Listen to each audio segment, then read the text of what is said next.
So I haven't done it so much lately, but for 3 or 4 years, I hosted a networking group for Miami real estate. And we got people from all different professions in real estate. Big time apartment syndicators, single home investors, property managers, there's always title people, appraisers, all kinds. So I have a big Rolodex to reach out to folks. And to really put it succinctly, it's just attention to detail at the end of the day. Paying attention. If you don't know something, the internet's a fantastic tool. You can figure it out pretty quick. You can get pretty close pretty quick. With my team, I spend a lot of time and say, hey, if you don't know what a water heater costs, just type in. It's a 40-gallon water heater. What are they selling for? One of our stores here is called Home Depot. What are they selling for at Home Depot? And what is he charging you? Okay, we got to work on the price. We know the answer. We should not be paying more than Home Depot. That's for darn sure. Yeah. But a lot of people in the area, I don't know, you got to put your face out there. You got to talk to a lot of people and Yeah. good things happen.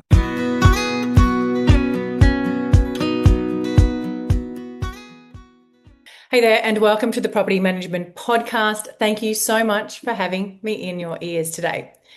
Now, you know that feeling when an owner calls asking where their money's actually going, and all you've got to send them is a generic monthly statement that doesn't really tell them anything. Or worse, a maintenance invoice comes through, you pay it, and nobody on your team stopped to ask, could we have done that cheaper or better? It just gets processed and forgotten. That's the gap in this industry that nobody really talks about. So we're so focused, on communication and responsiveness that we forget owners aren't just trusting us with their property, they're trusting us with their money too. And most of them have no idea if it's actually being looked after properly, affordably, responsibly, or not. So today's guest has built his entire business around closing that gap. Timothy Meyers is the co-founder and managing partner of Winvest Management in Miami, USA. And before he ever got into property management, he spent over 10 years in corporate finance, compliance, and legal. And that background shows up in everything Winvest does. His clients get a proper monthly financial check-in, not a statement they skim and forget, but something that actually gives them clarity on what they're spending and saving. He goes through every maintenance spend himself, looking for where it could have been done better, and every single tenant request goes on a timer his team has to respond to. And he's genuinely surprised that most agencies don't operate in this way. To him, it's not innovation, it's just doing the basics properly. So we're going to unpack exactly what that looks like day to day inside his thriving business, plus the guarantees Winvest backs their business by. And he's going to share exactly what he has done to go from zero managements to running one of the most fastest growing agencies in Miami. And he has done it all based on a simple principle of elevating his customer experience. So stay tuned. You're not going to want to miss out on a second of my conversation with Tim Meyers. Tim, thank you so much for joining me on the Property Management Podcast. Before we dive in, can you share with our audience a little bit about yourself and how you got started doing what you do now? Wonderful. And thank you for having me on. So my name is Tim Meyers. I'm one of the founders of Winvest Property Management here in Miami, Florida. A little short story on how I got started. I have a corporate finance background, 10 years in more specifically strategic corporate finance, where we make sure all the financials make sense for a big multinational. It was AECOM, which I believe has a pretty big exposure in Australia. So some of the more real estate focused folks might actually recognize the name. And it's an interesting parallel to property management because corporate finance has two big jobs. One is making sure the financials are going well, but it is also stakeholder management. We're publicly traded, it's corporate. So there's a lot of people that all have to be confident that everything's going according to plan and there's some predictability to what's coming up and all the basics are being handled. And it really dovetailed well with property management, which has a lot of the same challenges. There's a heavy financial element, and there's a lot of different stakeholders. You have the owners, you have the tenants, you have a lot of the vendors, you have associations for different types of properties. So what were some of the things that surprised you when you came into property management that you perhaps didn't expect from your financial background? Because I did the same thing. I had no background. I was a journalist, had no background in real estate, started a property management business from scratch, absolutely zero experience. And I thought, how hard could it be? But boy, was I in for a bit of a shock. Sure, there are tremendous challenges. The largest one, from my perspective, was not so much the actual management component. Most of the, if not all, of the decisions have been pretty well ironed out. We know the right decision on almost every challenge, property management specific. The most difficult part was, in the part I focused most of my time on, is earning the trust of both the owner clients and also the tenant, who I almost consider business partners in a way. They are the folks that actually produce the money. They're the ones out there working. They earn the money. They convert it into rent. That goes to the owner, and it also a share goes to me. So I spent a lot of time convincing owners, hey, you can trust us. And there's a lot that goes into that. It's not just a slogan. You got to demonstrate it with some forms of guarantees, but also track record, your knowledge of the situation, your approach, how you take care of all the people that are involved. And ultimately, I think it's a big challenge to showcase that for a self-managing owner, that not only can hiring outside management improve their profitability, which a lot of owners don't necessarily have that as a default, but it's improving that profitability, and they don't have to put any hours into it. They don't have to study. They don't have to go through the stress of making decisions. So for me specifically, it was a little bit of a challenge to get them to, first of all, to notice me, which is a big challenge, but then to gain that trust. And usually after 30 minutes to an hour of conversation, they realize, okay, I feel comfortable. I feel confident. Tim, he's got it under control, and let's give it a go. Fantastic. And I love hearing that you recognize the value of the tenants in the equation as well, because I know a lot of property management companies, a lot of managers don't see the value in that relationship, but I totally agree with you there. They are the ones that are, if without them, we don't have a property management business. So we have a lot of vacant properties that are earning nobody any money. That's a very valuable part of it. And I read in your bio stuff that you guys started the business because you saw there was a huge gap in this customer service piece of the way properties were being managed in your area. So what were the gaps that were missing, and what were the changes that you guys have implemented to, most importantly, like you just touched on, build that trust with people? And it's really hard if you've got no reputation, you've got no runs on the board, you're starting from scratch. I'm super curious to dive into how all that unfolded for you guys. Yeah, it's a phenomenal question. And I feel a bit blessed from the opportunity that, especially in Miami, I'm more of a northern city guy in America. I'm from Washington, D.C., which is very sharp city. Miami is a little bit more, I don't want to use the word lackadaisical, but it's a little bit more relaxed. And what we noticed is a lot of tenants and a lot of owners were basically left in the dark with respect to performance of their investment or their property, but also just what's going on. So when I rented down here, I moved down here and rented. I regret not buying when I was under contract on a house in the Gables, and I should have just closed on it. But I ended up renting, and I realized my property manager never interacts with me. I was like, that's strange. And what it basically came down to was just a lot of interaction with the tenant, solving that problem of them having a good relationship with me as a property manager. And that created the opportunity to basically, how do I put it? They become easier business partners. because you have a rapport, you have a friendship. Small problems are not the end of the world. If it's a little issue, they call me, it gets settled. They want to renew more often. A lot of the basics of just having good friendship with the client, the tenant or the client, just makes everything smoother. And then the other side of that was the financial performance. We noticed a lot of managers were basically leasing agents. They get the tenant in there and they basically wash their hands with the job and they're just waiting. They're very reactive. They're waiting for problems. I'm much more of a proactive. I take a much more of a proactive approach. We look at things like what kind of insurances are the owners paying? Are they paying too much insurance? They have insurance on in coverages in areas that they shouldn't have. We have, I assume it's in Australia too, we have property tax. It's a huge component of the expense profile for an investment. We can appeal property taxes in America or the municipalities that it's in.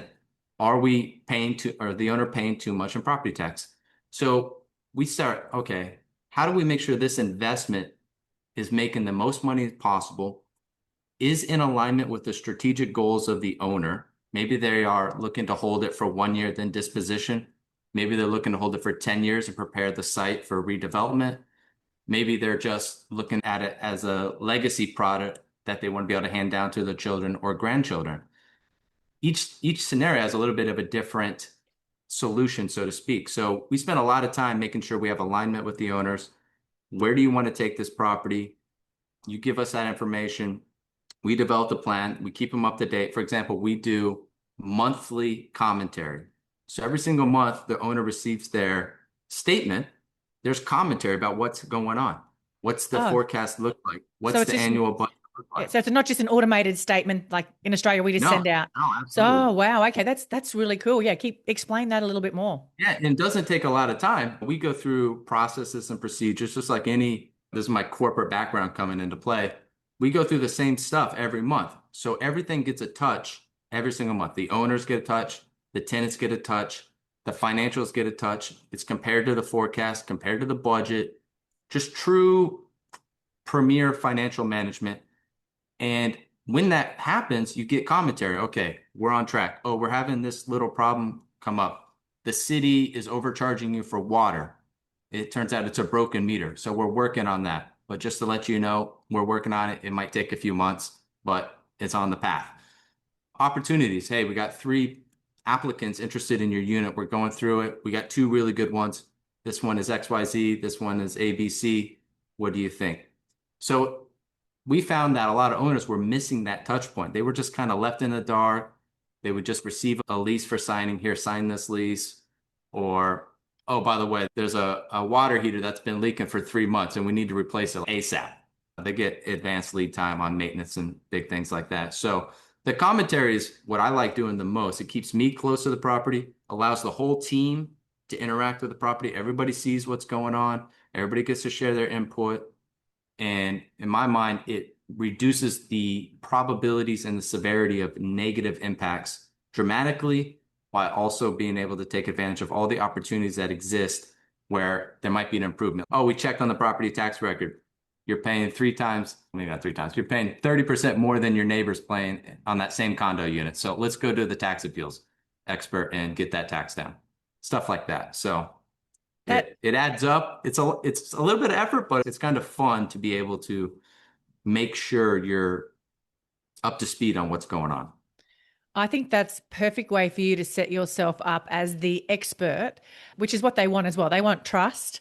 They want to know that their property is with an expert. What a great way to set yourself up as an expert by having all that financial acumen. And obviously that's your background as well. So do you, and this is a huge gap in what I think we're missing in Australia, that financial advisory piece. But do you need a financial background to bring that into the equation? Do you have really complicated spreadsheets? Say it's a property manager who does a really good job at managing the property and managing the relationships, but maybe not as confident with the financials. What advice would you give them, or what could they do to implement that into their business? Great question.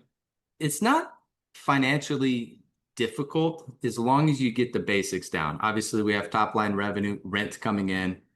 You have basically the 10 big categories of expense. Usually it starts with tax, insurance, you got maintenance, you got the property management fee, you got make ready or turning of the unit.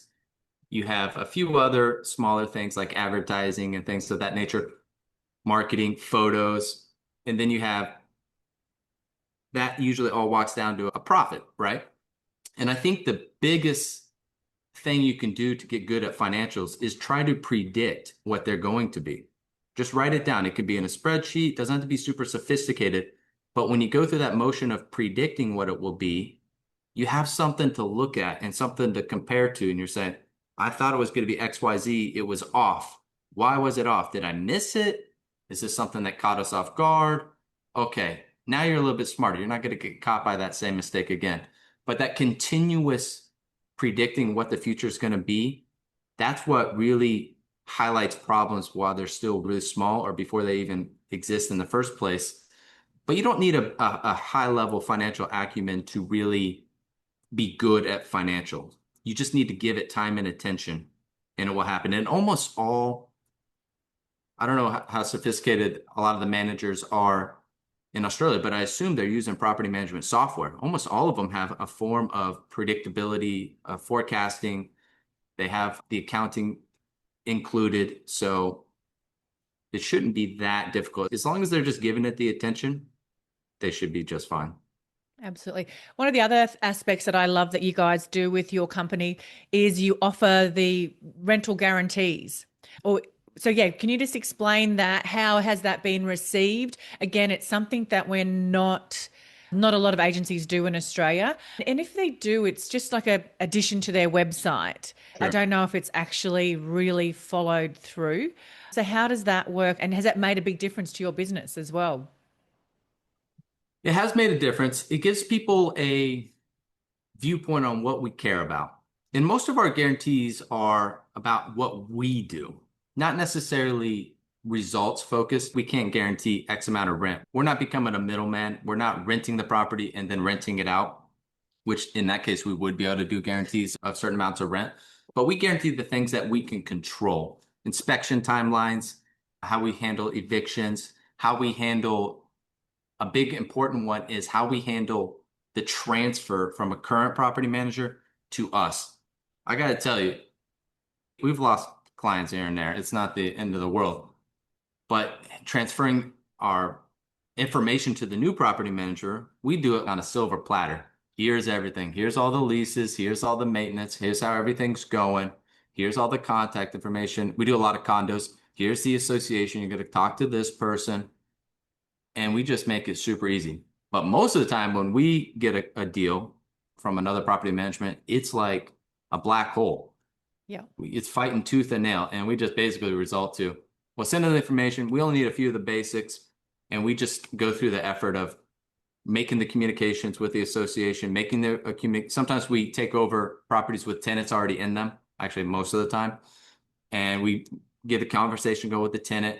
Sometimes I go meet the tenants in real life, go grab a coffee, just get that relationship and that rapport going well.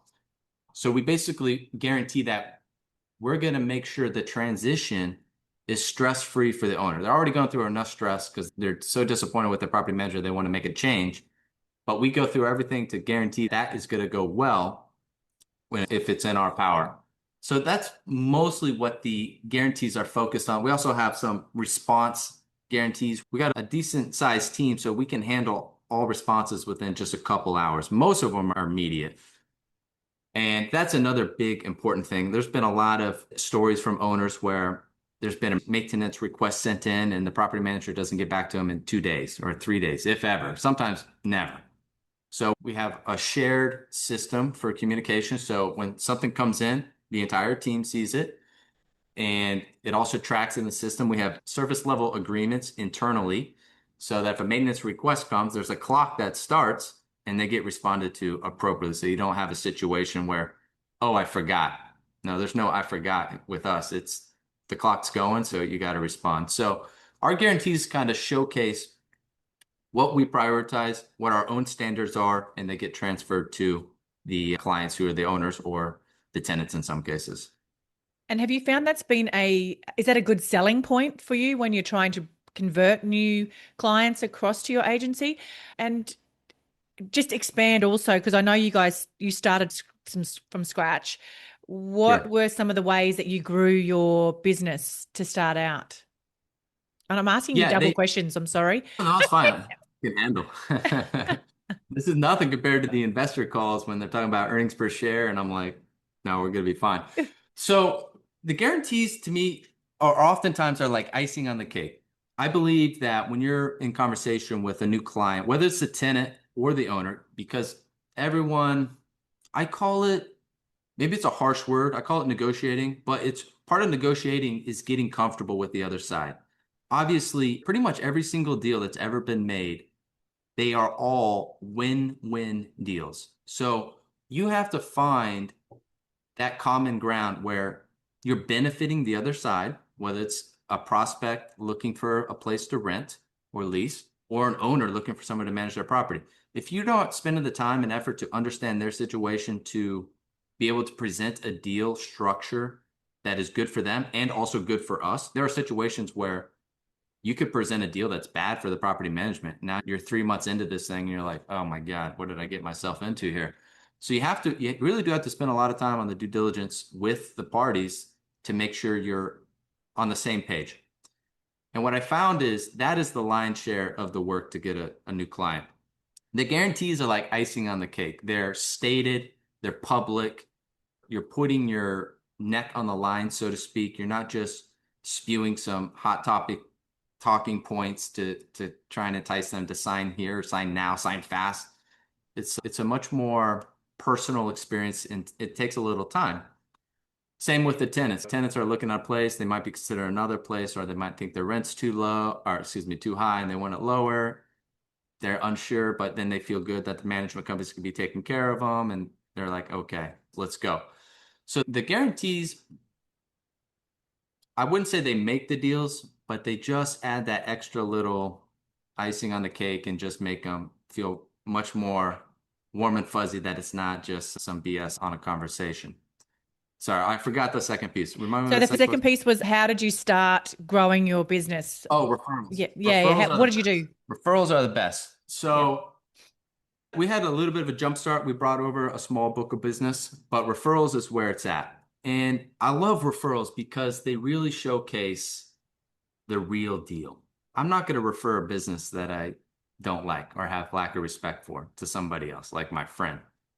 But when you do receive a referral, it's like a mark of approval for both sides. We feel good about it. I feel better about a referral, even if the client doesn't ultimately do business with us, but that my current client or the prospect doesn't do business with us, but with that my current client appreciates me so much, they're willing to take the 5 minutes out of their day and make the referral. That is a good feedback system for me.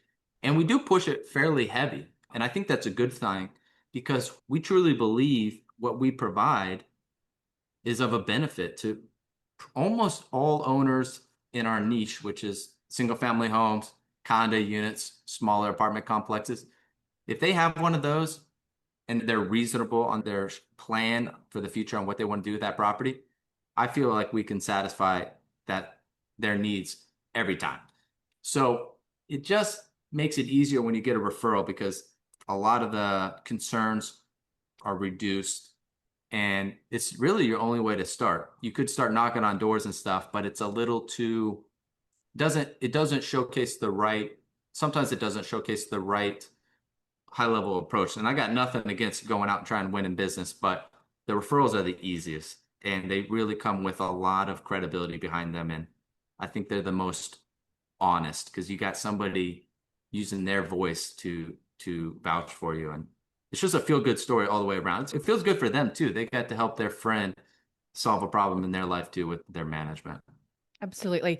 So I guess that comes full circle then back to the customer experience, building that trust with people. And you mentioned earlier about the financial side of things, really going Sure. above and beyond with that and making that end of month reporting a touch point for your business.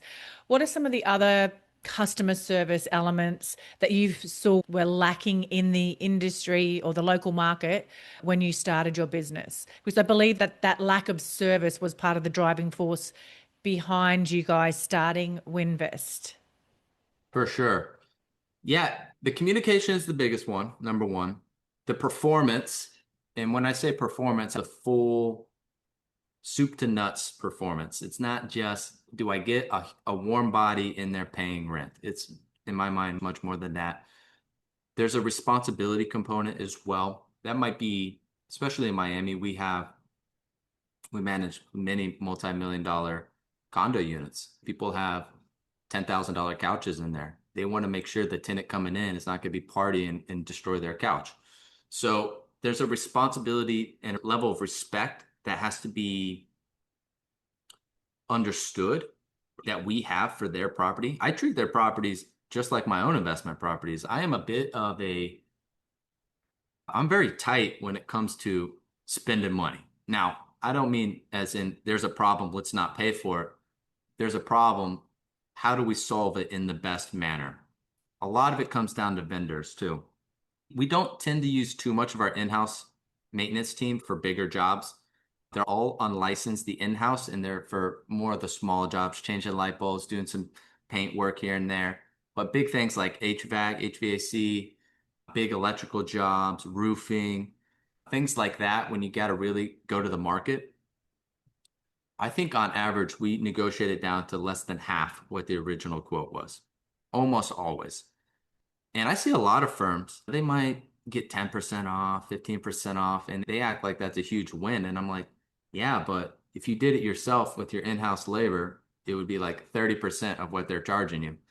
So we spend a lot of time with the vendors, negotiating with them, really understanding what's going on, what's the job entail, giving that owner perspective of it's not just our money, or we're spending it like it's our money, even though it's our owner's money. That level of consideration towards maintenance to not let things get out of control, and it can easily happen. That's a big piece of it, which I think it could be summarized in, we treat the owner's property exactly the same way. And me, I can speak on personal experience, exactly the same way I treat my rental properties. And there's no letting the vendors kind of blow smoke where it doesn't go. I don't want to say it's harsh, but we work them over pretty good. And we've gone through a lot of them. You're never guaranteed that the vendor is going to be phenomenal. We've tried every system in the book to preemptively guess if the vendor is going to be good or not. But I found that it's a bit trial and error. You just work with them. You get one or two jobs done with them. You assess, okay, these guys are good, or they're not. And then they're out of the rotation. And with the software, we use a software called Rentvine. With the software, it's very easy. Once you got a short list of vendors for a particular job, HVAC, the request for quote process is automated, basically. We fill out what we want. We give them the information. We give them the photos. We give them the job details. We send it to 3. Sometimes we send it to 4 or 5 and say, hey, give us your quote. These are vetted vendors that have already worked with us. So we know the level of service is there. We know their communication style with the tenant, coordinating times to go with the tenants is good. We know their pricing is reasonable, but I still have to push them down on price every time. They always try and nickel and dime us. So that piece is another big one. That might be a hidden one that a lot of owners don't see, especially if they have a new property, but it really adds up. You look at a lot of P&Ls where they had a disastrous year. A lot of times it was due to usually a CapEx type spend, but some sort of major repair. And then you really dive into that repair and you're like, man, you guys got taken for a ride there, unfortunately. But it happens. And that takes time and effort. A lot of people just want to collect the check. Property managers, they just want to collect the check. And you can do that for a number of years till the owner catches on. And I think they always do. But we try to make sure that the owner, if they ever really check, they're going to see, okay, we're working really hard for them and getting the best deals we can. Yeah, absolutely. I love that ethos. And I think that it's not lacking in Australia, but I don't think the attention to detail and the level that you have gone into there is addressed as much in Australia. And you mentioned earlier that you do have a bit of an association with property management businesses, or how do you, people in Brisbane, what was your connection with that market? This episode is proudly supported by ALO. And if you've been listening to the show for a while, you've probably noticed what I've noticed. The property managers doing the most interesting work right now keep mentioning the same platform. And I saw it close up at the Harcourt Solutions study tour in Brisbane. The way teams talk about their day has changed. And if you want to hear it for yourself, ALO hosts after-hours intimate events at Mecca stores across Australia, where you can listen to property managers share their own story. So book a demo at alo.io, that's AILO.io, and ALO will send you a Mecca gift card to say thanks. So multifaceted. I haven't done it so much lately, but for 3 or 4 years, I hosted a networking group for Miami real estate. And we got people from all different professions in real estate. Big time apartment syndicators, single home investors, property managers, there's always title people, appraisers, all kinds. So I have a big Rolodex to reach out to folks. And to really put it succinctly, it's just attention to detail at the end of the day. Paying attention. If you don't know something, the internet's a fantastic tool. You can figure it out pretty quick. You can get pretty close pretty quick. With my team, I spend a lot of time and say, hey, if you don't know what a water heater costs, just type in, it's a 40-gallon water heater. What are they selling for? One of our stores here is called Home Depot. What are they selling for at Home Depot? And what is he charging you? Okay, we got to work on the price. We know the answer. We should not be paying more than Home Depot. That's for darn sure. But a lot of people in the area, I don't know, you got to put your face out there. You got to talk to a lot of people and good things happen. Yeah. So do you know much about the Australian, like how obviously property management in Australia and the US is very different. Yeah. What do you like? What have you drawn on from the property management industry in Australia? Yeah. Is there anything that I'm a little curious what like the top things you might be able to share real quick, but what I can say about Australia is I've been there when I was working for AECOM and I was doing some jobs in Australia. I don't know if you know what goes on over there, but it's pretty interesting stuff. And then I spent a lot of time, or not a lot, some time in Sydney, and my business at AECOM, a business partner of mine in the division I was working in out of Brisbane. And Nice. we were talking about the sticker shock on some of the prices in Australia, and it was quite amazing. But I'm not too sure what the property management is like. I imagine I would assume it's a fairly similar challenges as America. I think you guys have very similar regulations. You guys probably have a little bit more tenant rights than we do, if I recall correctly. That's good and bad. You just have to. This is another really important point I wanted to make. Property management, and I'm sure you share a similar sentiment to this. Property management is a little bit like a game. There's a rule book. There's things you're not allowed to do, right?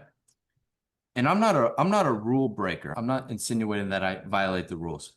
But in order to run things efficiently and in the best manner, you have to know the rule book really well. You got to know when you're close to it. You got to know when you're potentially going to overstep the lines, because we didn't really talk about it, but a huge part of property management, not to put your owner in a legal problem.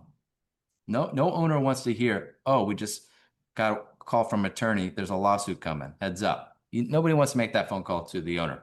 So understanding the law is critical. And just understanding the law is not necessarily all of it. You got to know when and where to apply it. Like, for example, with evictions, there are times when, yeah, we can start evictions on the 6th day rent is late here in Florida.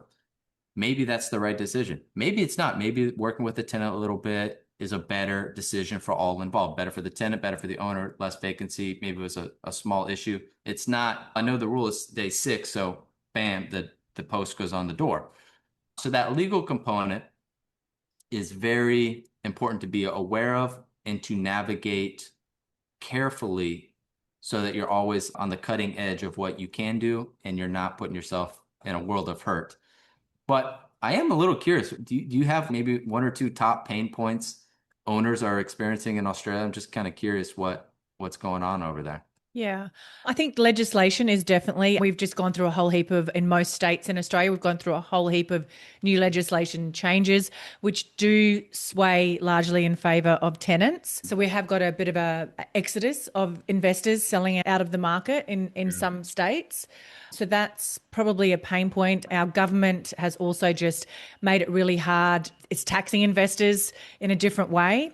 So it's really hard for investors to avoid paying tax Right. on their investments, and it's making it less profitable to own an investment property. So I think a lot of investors are really assessing whether it's worth having an investment property or just getting out now. So that's Yeah. probably the biggest pain point. Our government has done us absolutely zero favors as property management businesses, and more importantly for our investors as well.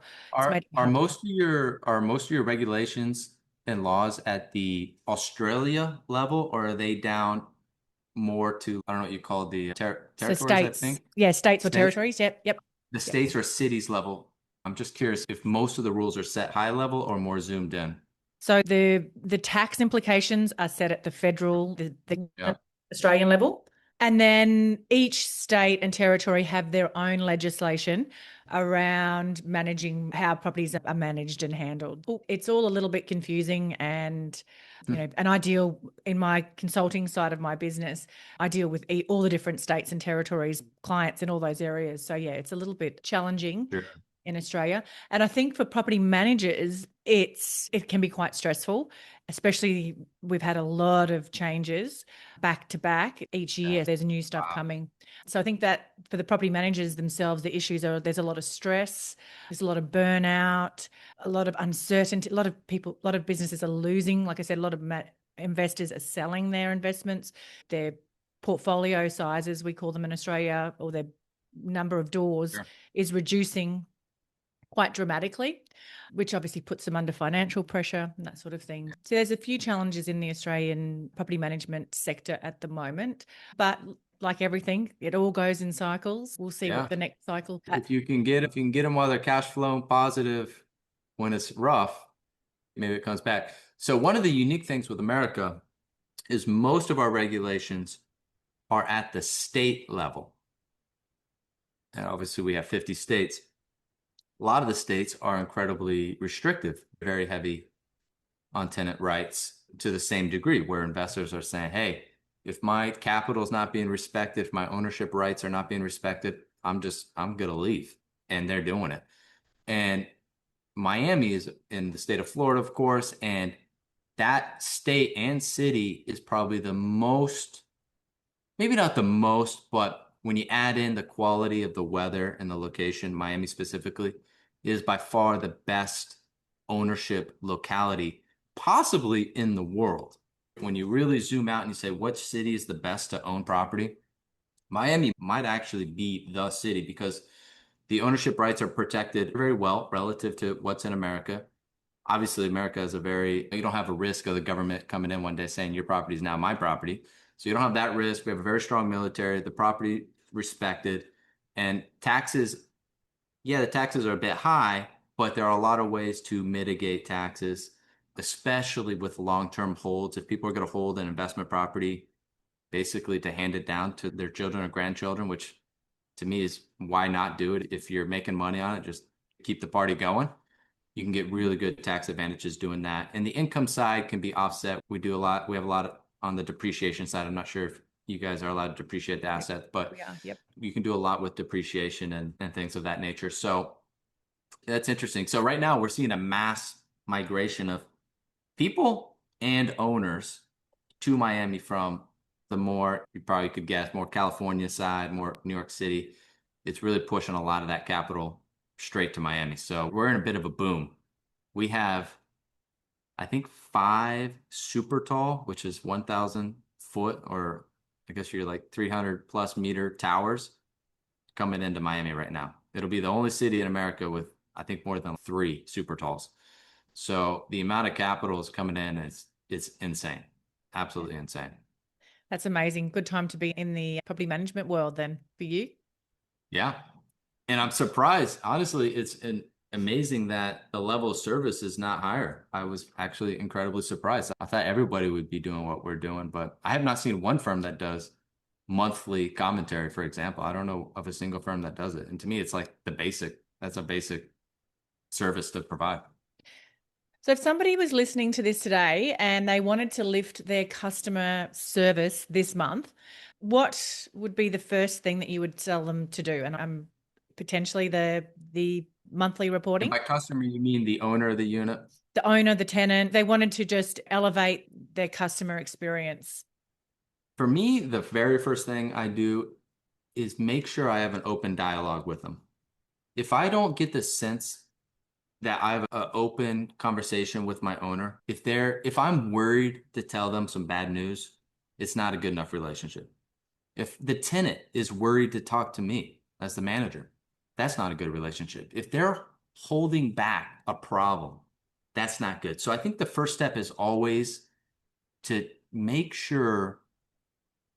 I call them stakeholders. There used to be something called shareholder management. It's kind of moved into stakeholder management. It went a little too far into stakeholder management. Now it's kind of back in the middle. But with this, we have a shareholder, that's the owner of the property. And we have stakeholders, which is also the owner, but it's also the tenant. You want everybody to be open and free on the communication. That's the biggest step. That's where most of the problems can be solved when they're tiny problems and they do not get the room to grow into big problems. And you're just closer to everything. That's probably the first step. And then the second is you just ask them, what's going on? What's a problem? What's not working? So for the owners too. And with the owners specifically, I always want to know what is their vision for the property? What is their goal with it? Are they positioning to sell the property in the next year or two? Are they positioning to hand it down as a legacy asset? Are they positioning for something? You always want to know what their goal is or what their plan is so that you can sort of act accordingly, if that makes sense. And into the decision making acts accordingly. If a guy's going to do a tear down, I'm not going to put a Viking range in to replace it. We're going to maybe try something else or repair it. Yeah. But if they're going to hold it for a generational asset and they already got Viking, we'll put Viking back in, something like that. So every situation is different, but the communication is important, close to the problems, keep problems small. And a lot of the solutions write themselves, to be honest. I'm not a rocket scientist or super smart or anything. I just try and, when there's an issue, solve it fast and inappropriately. Yeah, you're right. It is all basic customer service. And I always like to put myself in the shoes of what I would want as an investor myself. And one Mhm. of the ethoses that I've always had is I need to communicate with them a solution before they need to come, or the next step, or what's happening next, before they need to ask me, what do I do next? What's being done here? So I like to always be thinking one step ahead of Yeah. my clients. That's how I build all of my customer experiences in any of my businesses. Tim, you've been an absolute amazing wealth of knowledge. I've really enjoyed connecting with you. And one of the things that I close out the podcast with is by asking my guests to recommend a resource, a personal development tool, a podcast, a book, something that they can share with our audience. This is going to be a bit of a controversial one. I'm sure I almost don't even want to share it, but I'll share it because I'm open book. There's a movie, and it's a terrible movie, but it's called The Wolf of Wall Street. Everyone's Oh, seen it. yes. Yep. I've read the book. The guy is named Jordan Belfort. Yep. The movie is obviously a movie, so it's meant to be entertaining. But and unfortunately, the way they portray the sales model in that movie is not actually the real way he did it. And I think they also over embellished the negatives. But what I want to focus on is all the positives. Because his approach to a sale, when I learned about it just a couple years ago, it felt so natural to me. And I'm not a scammer, but what he does Disclosure. first, Disclaimer. he makes sure there is what's called rapport, first and foremost. If you don't have rapport with somebody, you're not really doing a deal with them. Maybe if you're at a box store and they want to come in and buy the item, yeah, here's the price. take it or leave it, have a nice day. You don't really need rapport. But in property management and a lot of other consultative type jobs, attorneys, doctors, things like that, you're really looking to have a relationship. And you got to have this friendliness to that relationship. And that starts right at the beginning. And then the second phase is basically 3 phases. The second phase is to understand what it is that they want. So now you have a relationship with the person, and now you know what they want.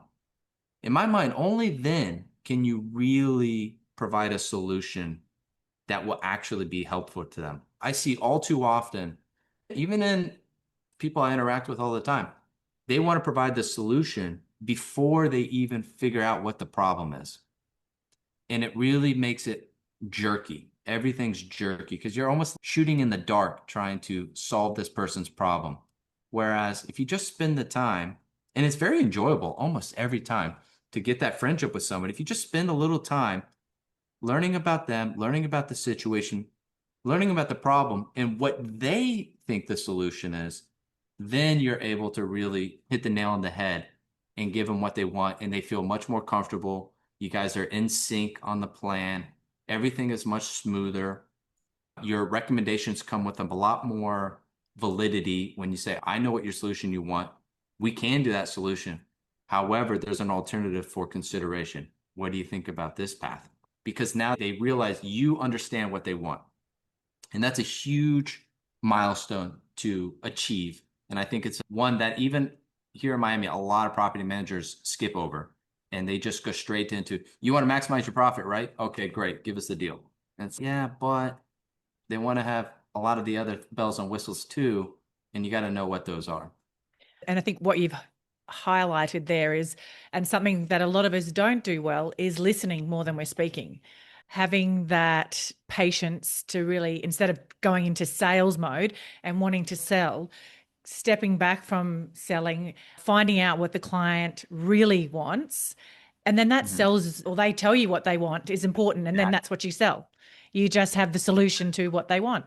So yeah, I think that's a great idea. I love Jordan Belford. I think that's a great recommendation. I'm a little bit disappointed with Jordan Belfort because he does a terrible, in my opinion, maybe he'll listen to this one day. He does a terrible job of explaining it. I've watched a lot of material of his, read basically all the sales manuals. It doesn't really click the way I described it, but I can put it in a simple way. Anybody that's interested in this consultative arena, treat it as if you're the doctor, right? Think about the doctor scenario real quick. The doctor walks in the room. He might know the answer. He might know the exact medicine you need, but he doesn't walk in the room with the medicine and the needle and say, you ready for your shot? He doesn't do that, right? He walks in the room, says, hey, how are you doing? What's hurting or what's wrong? How are you doing? He's building that rapport. He's getting that comfort. He's making sure I know the problem. And then the medicine comes out or the prescription or whatever it is. And because he did those steps in advance, you feel much more comfortable that, all right, the doctor got it right. He didn't mix me up with the patient next door. So that doctor approach, that let's make sure we're all on the same page of the problem first, really does a good job of slowing people down from just sprinting to the answer. Oh, we have a better rate than the competition. It's like, okay, no one, at the end of the day, nobody, I don't know how it is in Australia, but nobody cares about that at the end of the day. They want to know, can I trust you? Do I feel good about what we're going to do here? Okay, the rate is what it is. Okay, whatever. But it's going to be a good scenario at the end of the day. Okay, I'm in. And then they go. Absolutely amazing advice. Tim, thank you so much for your time and joining me on the podcast. Thank you for having me. It's been a real pleasure. Can I ask you a quick favor before you leave this episode? Now, we all know how important reviews are for businesses these days, and mine is no different.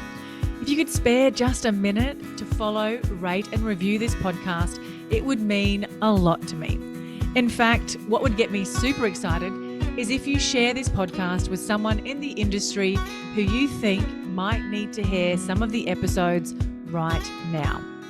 And if you'd like to find out more about working with me or any of the products I have to help you start, grow, or scale your property management business, head to my website, thatpropertymum.com.au, or check out the links in the show notes.